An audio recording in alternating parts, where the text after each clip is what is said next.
Hi Jenny, hi Alex. Thank you very much for seeing us today. Hi. To start off, tell us a little bit about your roles within Lindt.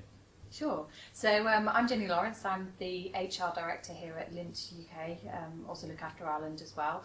My role basically is to lead the HR strategy and the initiatives across the UK and Ireland. Well, I'm Alex Longton and I'm actually I work in sales, and I'm involved in a lot of the initiatives that we do internally to make Lindt a healthier place. So I'm just part of the project internally here. Excellent. Now, for me personally, when I receive one of these Lindt bunnies or any kind of chocolate from Lindt, it's always very special. I get a special feeling, which is obviously what you're setting out to achieve. But how do you ensure that your employees also get they feel special as well? Great question. I mean, we do a brilliant job, I think, in terms of a consumer marketing approach and to make our people feel special who eat our chocolates. So whether it's through curling up on that sofa in a cottage with that moment where you eat a Lindor ball and just have a massive chill out moment, or whether it's at Easter and you're with your family eating Easter eggs and Easter bunnies. So we have a great way of talking to our consumers, and it seems so natural that if we can make our consumers feel special, it's a natural next step that we should want to make our employees feel special too. And what do you do to ensure that, I guess? Okay, so we've done a lot of work actually behind the scenes over the last couple of years about what it takes to be special, and we ran a lot of focus groups actually with all our staff, because what better way to find out about how people like to feel special than to ask them. So it sounds quite a natural, obvious starting point, but actually we learnt a lot and we got a great deal of data from our people. We also went to the Great Places to Work survey each year, so we get a lot of raw data from there as well, and combining those two things together, we learnt very quickly from our people about what would make them feel special and what could we do in the organisation to lead for that in a different way, and that's really what this has been about. And Alex, as an employee of Lindt, do you feel special? Yes, certainly. I think the key thing is to feel inspired and actually really proud to come to work for a business that looks after the employees, so we can then feel like we can inspire the consumers and our customers as well to feel special. So for example, it's been great to participate in yoga classes, or actually know that we have free fruits in the office, and also be rewarded a few things such as personal incentives linked to our PDPs, which actually is a personal achievement for us, which is not just work related as well, such as completing a 10k race or doing a cooking class, for example. So there is a lot of encouragement from the business for us to do things outside of the day-to-day job, which makes us feel really special. And how did that translate, I guess, for your HR strategy? Okay, so from a very clear business purpose, which was around making people feel special in our brands, whether that was, as I described earlier, about having that moment of bliss or that moment out, we then thought about that in very much our purpose for our people. And this is really the interesting bit, because actually it's about how do people create their own purpose? What do they want to go after? What's really important to them? So our HR strategy really became all about me. So whether it's about well-being, if it's about reward, or perhaps even about career progression, these are all things that are really important to people who work in our organisation. So that translated into my money, my life, and my health. And particularly your emphasis on health. Obviously you're a chocolate company, yet recently Mercer recognised you as Britain's healthiest workplace, so congratulations. Thank you, thanks. How come, basically? What is it that you've done that makes you such a healthy workplace? Well, it's interesting because we actually entered this to get some feedback, because we had taken on a number of initiatives, and it was a great way of getting some benchmarks, some external data. And I do take the point, because you could easily judge a chocolate company as not being one that has well-being and health at the front and foremost of its mind. But actually, to actually win the award was a really great result for our organisation. It just shows you the number of initiatives that we're doing for a medium-sized organisation such as Lindt. Perhaps you'd like to kind of talk, because I know you've really got involved in this part yourself. Yes, well, I've got a particular interest on health. I go for runs and I try to keep fit and everything. So I've decided just to make sure that I inspired my colleagues to do the same, and we've created a group called My Health, where we've driven some initiatives to make people more active, so not only physically but also mentally as well.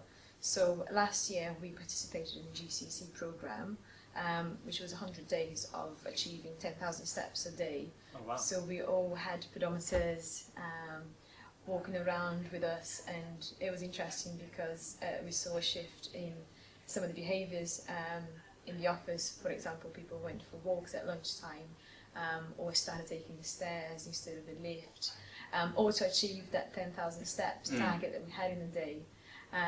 Which was quite exciting because it drove some competitiveness as well between people. So that little thing that we did last year made people more active and changed their behaviours, which were small things but actually led to a big difference. And it's interesting you talk about the competitiveness and employees really participating in it and changing the way they work, because I think often companies introduce these healthy schemes and they don't really get much uptake. So what did you do and what have you done to ensure that people at Lindt are engaged in actually being healthier? I think the key to this is getting people to understand why. So we spent a lot of time communicating to people, giving them facts, information, and we also went with some employee-led initiatives as well, so things that people wanted to do but they didn't really get time to do it in their own life, so we brought some of those things into the office. But we really went after the idea that if people really understood the benefit and how it made a difference to them, they would want to do it for themselves, and then it becomes an employee-led initiative. So rather than it being a tell thing, you're actually, and a pull and a push thing sort of scenario where you're trying to pull employees, you actually have employees pushing, wanting to do it because they understand the why and they want to get involved and they want to make a difference to their own life, whether it's in a health context or in a mental context. And one of the things that we did, I suppose, to make the most of this opportunity to communicate the benefits to the employees, we organised a health and vitality week in the office. So we did, for example, provide porridge for breakfast in the mornings for that week, so people understood the benefits of having porridge versus a sugary granola, for example, and communicated that. So we've seen that a lot of people now have started having more porridge for breakfast rather than a sugary granola cereal, for example. And during that week we had some health and wellness sessions as well, where over 80% of the employees were engaged and participated. And the more interesting fact as well is that post that week, 60% of the employees actually made a personal commitment to change something in their lives. For example, taking the stairs rather than the lift, going for walks at lunchtime, and small things that came out of that week, which again makes a big difference.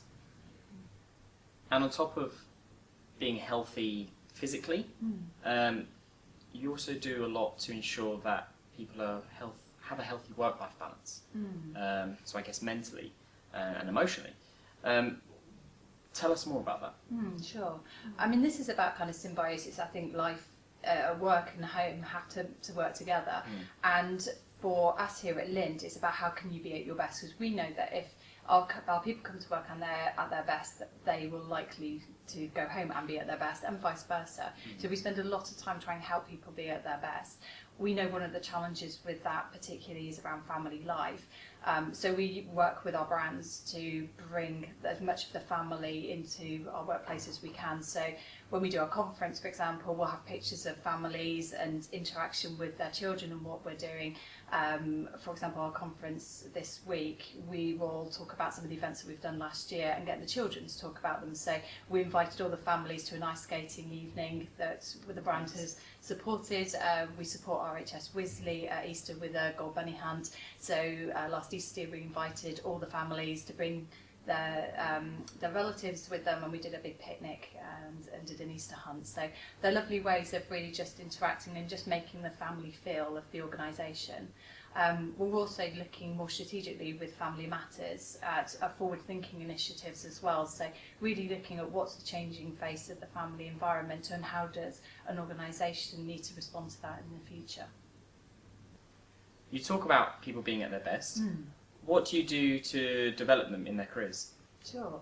So this has been part of a leadership journey for us as part of our strategy. And initially it started with taking the senior leadership through a Being at Your Best programme. So how do we lead at our best? How do we inspire? And how do we take people with us? What we learned as we went through that journey was actually there's some great skills that come out of that programme. And working with Bridge Leadership Company, we actually took those best pieces out. We trained some of our top leaders on those particular parts, and then we run it through the organisation in some bite-sized learning. So we know that when you choose your attitude, or when you're at your best, you are likely to be at your best. And actually, Alex has been on the programme. What would you say is one of the things you took out of it? I think one of the key things that I took out of it was actually understanding a deeper purpose of myself in the business and also in my life as well. So it was interesting to understand how can I make a difference at work and actually at home as well, in society as well. Brilliant. I mean, one of the things I would definitely say is we've drawn a correlation between retention of people as a result of doing this programme and actually helping people to develop in their future. So it's had such an impact in our organisation, and I can honestly say that through really driving these initiatives, it has made Lindt a top 50 great place to work, and something that we're also extremely proud of. Excellent. Well, thank you very much for telling us your story, and congratulations again on all of your accolades. Thanks. And happy Easter. Yes. Thank you very much. Thank you.